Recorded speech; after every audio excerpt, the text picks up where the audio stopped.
Hello friends, welcome back to my channel. আজকে SLST নিয়ে অনেক বড় একটা আপডেট উঠে এসেছে। তোমাদের এর আগে এসএলএসটি নবম, দশম এবং একাদশ, দ্বাদশ ইন্টারভিউ, রেজাল্ট এবং শূন্যপদ রিলেটেড আমি অনেক কন্টেন্ট দিয়েছি, যেগুলো তোমাদের অনেক ভালো লেগেছে। অনেকে আমাকে অনেক কমেন্ট করেছে। তো সেই কমেন্টের প্রত্যেকের রিপ্লাই আমি দিয়েছি। তারপরে অনেক কমেন্ট থাকে যেগুলো রিপ্লাই অত ইন্ডিভিজুয়ালি দেওয়া সম্ভব হয় না। তো সেই কমেন্টগুলোর উত্তর দেওয়ার জন্য এই ভিডিওটি তৈরি করা, এবং এখানে অনেক কিছু আপডেট আছে। তো তোমরা পুরো ভিডিওটি দেখতে থাকো। আর ভিডিওটি ভালো লাগলে অবশ্যই কিন্তু চ্যানেলটিকে সাবস্ক্রাইব করে রাখতে হবে, তাহলে এরকম আরও ইনফরমেটিভ ভিডিও সবার আগে তোমাদের মোবাইলে তোমরা দেখতে পাবে। আর তোমরা একটি একটি লাইক করে দিও। এক একটি লাইক কিন্তু আমাকে অনেক বেশি মোটিভেট করে পরবর্তী ভিডিওগুলো তৈরি করার জন্য।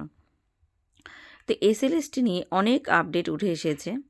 তো এই মুহূর্তে এসএলএসটির যে মানে এসএসসি কমিশন, তাদের আইনজীবী মাননীয় কল্যাণবাবু, তো উনি অনেক আপডেট দিয়েছেন, একটা বড় আপডেট শূন্যপদ রিলেটেড বা ফ্রেশারদের।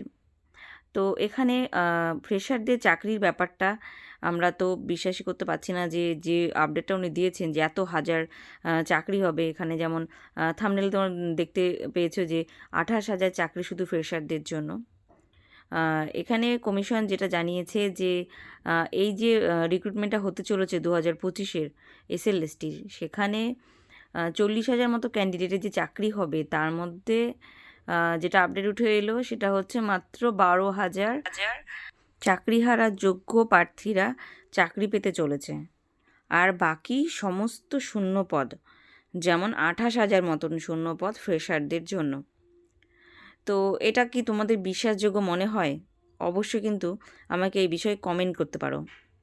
আমি এখানে আমার মতামত দিচ্ছি না, এটা যেটা জানিয়েছে কমিশন সেটাই আলোচনা করছি। তো উনি যেমন জানিয়েছে 28,000 শূন্যপদ মানে শুধুমাত্র ফ্রেশারদের জন্য, এটা কি বিশ্বাসযোগ্য হয়?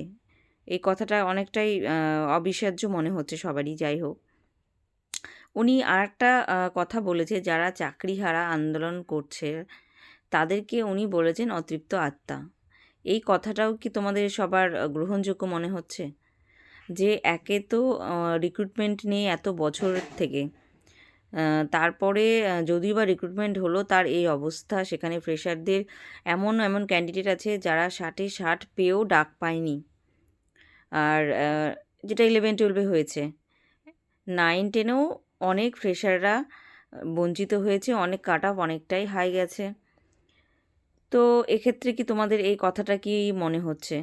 উনি কিন্তু অনেক চাকরি হারা বলো আর যারা চাকরির জন্য চেষ্টা করছেন সবাইকেই কিন্তু মানে একটা ছোট করে কথা বললেন যে অতৃপ্ত আত্মারা ওরা চাকরি হতে দেবে না, কেসের পর কেস করবে যাতে রিক্রুটমেন্টটা ঝুলিয়ে থাকে।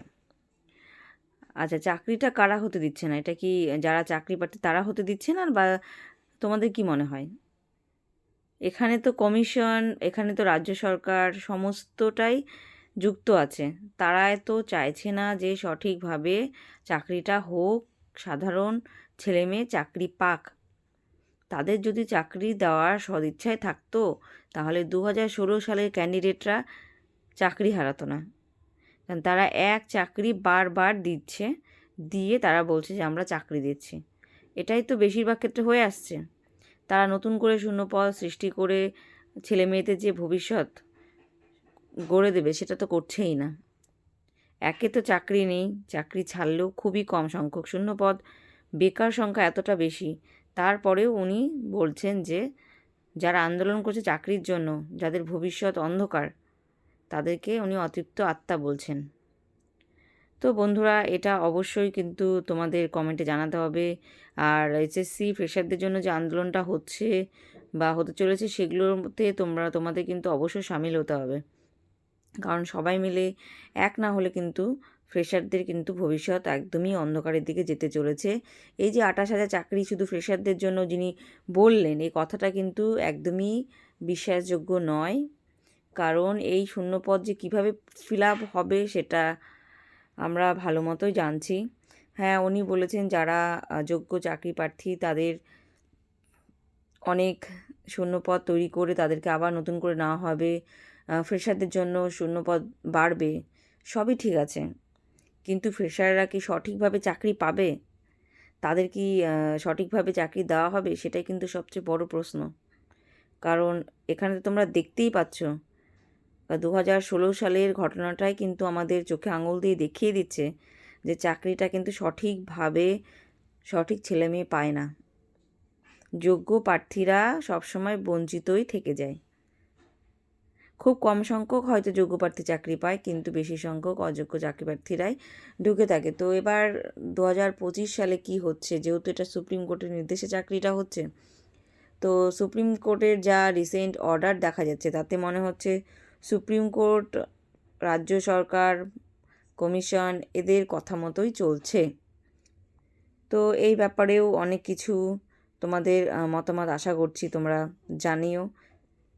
তো এইটুকুই আপডেট দেওয়ার ছিল। যদি তোমাদের ভিডিওটি একটুও ভালো লেগে থাকে অবশ্যই কিন্তু সাবস্ক্রাইব করে পাশে থেকো। ভালো থেকো, সুস্থ থেকো। Thanks for watching.